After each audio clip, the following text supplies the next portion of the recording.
Hello students, welcome to law excellence IAS academy. ఈరోజు మనం December 12 నాటి ఈనాడు న్యూస్ పేపర్లోని ఇంపార్టెంట్ కరెంట్ అఫైర్స్ మీద డైలీ క్విజ్ అనేది చూద్దామండి. ఈరోజు మన ఫస్ట్ క్వశ్చన్ చూడండి. ఇటీవల వార్తల్లో తరచుగా వస్తున్న డిజిటల్ అరెస్ట్కి సంబంధించి క్రింది స్టేట్మెంట్లను పరిగణించండి. సో ఈ డిజిటల్ అరెస్ట్ అనేది మనం రీసెంట్గా చాలా ఫ్రీక్వెంట్గా వింటూ ఉన్నాము. అలానే ఈరోజు న్యూస్ పేపర్లో కూడా దీనికి సంబంధించిన ఆర్టికల్ రావడం జరిగిందండి. సో ఆ కంటెక్స్ట్లో ఈ క్వశ్చన్ ఫ్రేమ్ చేశాము. ఫస్ట్ స్టేట్మెంట్ చూడండి. స్కామర్లు చట్టాన్ని అమలు చేసే ఏజెన్సీల అంటే సిబిఐ, ఈడీ, పోలీస్ ఎక్సెట్రా అధికారులను అనుకరిస్తూ బాధితులను మనీ లాండరింగ్ లేదా మాదక ద్రవ్యాల అక్రమణ రవాణా వంటి తీవ్రమైన నేరాలకు పాల్పడినట్టు బెదిరించి డబ్బులు వసూలు చేసే సైబర్ క్రైమ్ యొక్క ఒక రూపమే digital arrest. Yes, first statement correct అండి. ఈ డిజిటల్ అరెస్ట్ స్కామ్లో ఏం చేస్తారు, ఈ వ్యక్తులు ఎవరైతే ఉన్నారో వారు వాళ్ళని ఒక పోలీస్ ఆఫీసర్గా కానీ లేదా సిబిఐ ఆఫీసర్గా కానీ పరిచయం చేసుకుని మీరు మనీ లాండరింగ్లోను లేదా ఈ అశ్లీల చిత్రాలలోను ఇలాంటి కేసుల్లో మీరు ఇరుక్కున్నారు, మీరు కొంత డబ్బుని చెల్లిస్తే మిమ్మల్ని ఆ కేసు నుంచి తప్పిస్తాము అని వాళ్ళని బెదిరిస్తారు. సో దానినే మనము డిజిటల్ అరెస్ట్ అని పిలుస్తాం. సో ఫస్ట్ స్టేట్మెంట్ అనేది ఇక్కడ కరెక్ట్ అండి. సెకండ్ స్టేట్మెంట్ చూడండి. భారతదేశంలో ప్రస్తుతం డిజిటల్ అరెస్ట్ స్కామ్లను పరిష్కరించడానికి ఎటువంటి చట్టాలు లేవు. సో సెకండ్ స్టేట్మెంట్ అనేది రాంగ్ అండి. భారతదేశంలో మనకి ఐటీ యాక్ట్ 2000 అనేది ఈ డిజిటల్ అరెస్ట్లకి సంబంధించి కూడా మనకి పరిష్కారం ఉంటుంది. ఐటీ యాక్ట్లోని సెక్షన్ 66D అనేది మనకి ఈ ఐటీ యాక్ట్స్లోని ఈ 66D అనేది ఈ సైబర్ క్రైమ్కి సంబంధించిన డిజిటల్ అరెస్ట్ని డీల్ చేస్తుంది. సో కరెక్ట్ స్టేట్మెంట్స్ అడిగాడు. ఆన్సర్ ఏమవుతుందండి? A, one only is the correct answer. మన సెకండ్ క్వశ్చన్ చూడండి. ఈ క్రింది ప్రకటనలను పరిగణించండి. The question is about nuclear energy అండి. ఈరోజు మనకి న్యూక్లియర్ ఎనర్జీకి సంబంధించిన గణాంకాలను వెల్లడించడం జరిగింది. సో ఆ కంటెక్స్ట్లో ఈ క్వశ్చన్ ఫ్రేమ్ చేశామండి. First statement, doctor Homi Bhabha భారతదేశం యొక్క 3 దశల అణు విద్యుత్ కార్యక్రమాన్ని స్థాపించారు. Yes, the 3 stage nuclear programme of India అనేది డాక్టర్ హోమీ బాబా అనేవారు స్థాపించడం జరిగింది. దీనిని డిజైన్ చేయడం జరిగింది భారతదేశానికి సంబంధించి. ఇది ఒక వెల్ ఆర్టికులేటెడ్ ప్రోగ్రామ్గా చెప్పుకోవచ్చండి. మనకి ఉన్న సహజ వనరులని ఉపయోగించుకుంటూ మనకి కావలసిన అవసరాలను తీర్చుకుంటూ ఈ ప్రోగ్రామ్ని డిజైన్ చేశారు. సెకండ్ స్టేట్మెంట్ చూడండి. 3వ దశలో యురేనియం స్థానంలో థోరియం అణువిచ్ఛిత్తి పదార్థంగా ఉంటుంది. సో యాక్చువల్గా ఈ స్టేట్మెంట్ రాంగ్ అండి. ఎందుకు, మనము థర్డ్ స్టేజ్లో థోరియంని ఉపయోగిస్తాము, బట్ దట్ డజంట్ మీన్ అది అణువిచ్ఛిత్తి పదార్థంగా ఉంటుంది అనేది రాంగ్. ఎందుకు, అణువిచ్ఛిత్తి పదార్థంగా మనకి థోరియం 232 మనకి ఒక న్యూట్రాన్ని అబ్జార్బ్ చేసుకుని యురేనియం 233గా మారుతుంది. ఈ యురేనియం 233 అనేది మనకి అణువిచ్ఛిత్తి పదార్థము. దాని నుంచి చైన్ రియాక్షన్ స్టార్ట్ అయ్యి మనకి ఎనర్జీ అనేది జనరేట్ అవుతుంది. ఫెర్టైల్ అండ్ ఫిజైల్ ఈ రెండింటికి డిఫరెన్స్ అర్థం చేసుకోవాలండి. ఫిజైల్ మెటీరియల్స్ మాత్రమే మనకి అణువిద్యుత్తుకి కావలసిన చైన్ రియాక్షన్ని సస్టైన్ చేయగలవు. ఫెర్టైల్ మెటీరియల్స్ ఫిజైల్గా మారినప్పుడే మనకి అణువిద్యుత్ అనేది ఉత్పత్తి అవుతుంది. ఇక్కడ థోరియం అనేది fertile material, not fissile material. ఇక్కడ మనము యురేనియంని రీప్లేస్ చేసి థోరియంని ఉపయోగిస్తాం, కానీ అది ఫెర్టైల్ మెటీరియల్గా ఉపయోగిస్తాం. తర్వాత అది యురేనియం 233గా ఫిజైల్గా మారుతుంది. అప్పుడు మనకి విద్యుత్ అనేది ఉత్పత్తి అవుతుంది. So second statement wrong. మనకి కరెక్ట్ స్టేట్మెంట్స్ అడిగాడు కాబట్టి answer obviously C is the correct answer అవుతుంది. అండ్ థర్డ్ స్టేట్మెంట్ చూడండి. భారతదేశం గత దశాబ్దంలో అణుశక్తి ద్వారా విద్యుత్ ఉత్పత్తిని రెట్టింపు చేసింది. యాక్చువల్గా ఈ స్టేట్మెంట్ కరెక్ట్ అండి.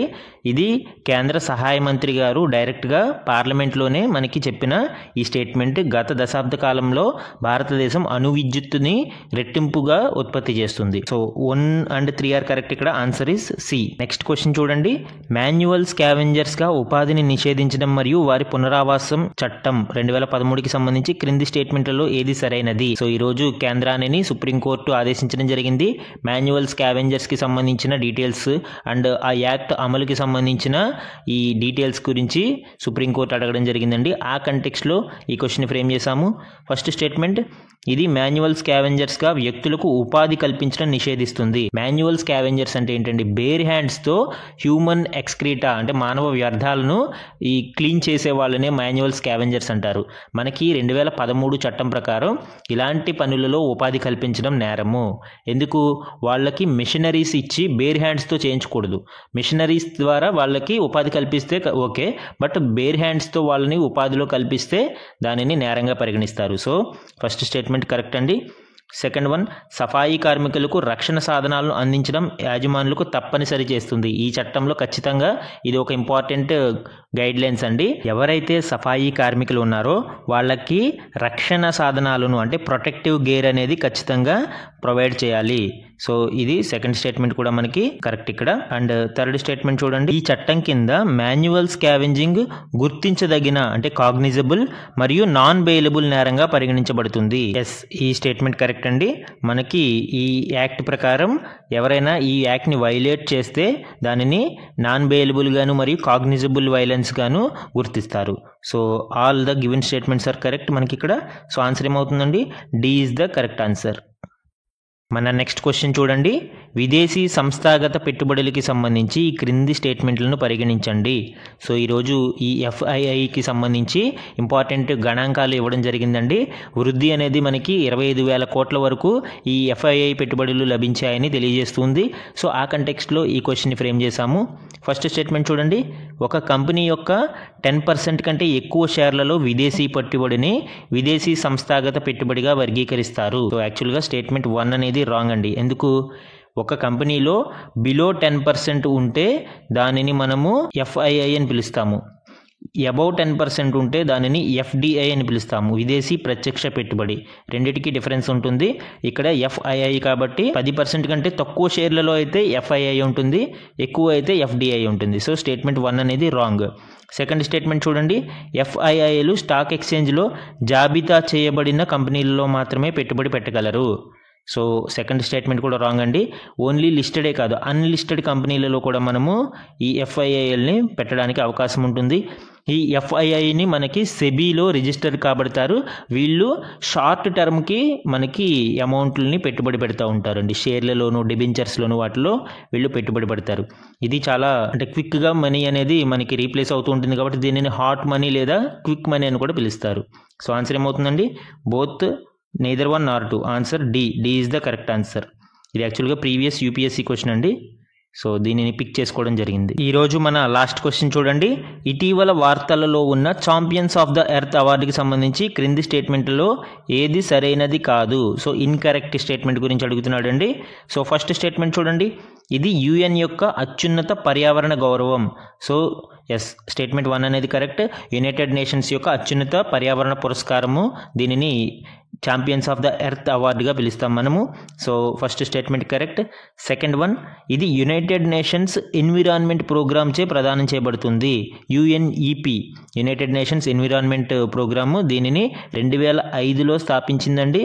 అప్పటి నుంచి ఇది ప్రతి సంవత్సరం పర్యావరణ వికాసానికి, పర్యావరణ పరిరక్షణకి కృషి చేస్తున్న వ్యక్తులకి ఇది ప్రదానం చేస్తూ ఉన్నారండి. వ్యక్తులకి మరియు సంస్థలకి కూడా ఈ అవార్డుని ఇస్తారు. థర్డ్ స్టేట్మెంట్ చూడండి, భారతదేశపు అనుభవజ్ఞుడైన పర్యావరణ శాస్త్రవేత్త మాధవ్ గాడ్గిల్ 2024కి ఛాంపియన్స్ ఆఫ్ ద ఎర్త్ అవార్డుకి ఎంపికయ్యారు. సో యాక్చువల్గా ఈ కంటెక్స్ట్లోనే మనకి ఈ వార్త న్యూస్లో ఉందండి. భారతదేశపు రెనౌండ్ ఎకాలజిస్ట్ అయిన మాధవ్ గాడ్గిల్ గారికి రీసెంట్గా ఈ champions of the earth award లభించింది. సో మనకి థర్డ్ స్టేట్మెంట్ కూడా కరెక్ట్ ఇక్కడ. ఫోర్త్ స్టేట్మెంట్ ఆబ్వియస్లీ ఆన్సర్ అవుతుంది. ఇక్కడ చూడండి, ఇప్పటి వరకు ఈ అవార్డుని సాధించిన ఏకైక భారతీయుడిగా మాధవ్ గాడ్గిల్ చరిత్ర సృష్టించారు. ఓన్లీ ఏకైక, ఎక్స్ట్రీమ్ స్టేట్మెంట్. సో రాంగ్ అండి. యాక్చువల్గా 2018లోనే నరేంద్ర మోడీ గారికి లభించింది. అండ్ 2022లో పూర్ణిమ ఎన్విరాన్మెంటలిస్ట్ ఆవిడకి కూడా ఈ అవార్డు అనేది లభించడం జరిగింది. సో మనకి డి అనేది రాంగ్ ఇక్కడ. సో ఆన్సర్ అనేది D is the correct answer. So ఇవి ఈరోజు ఈనాడు న్యూస్ పేపర్లోని ఇంపార్టెంట్ కరెంట్ అఫైర్స్ మీద డైలీ క్విజ్ అండి. Thank you for watching.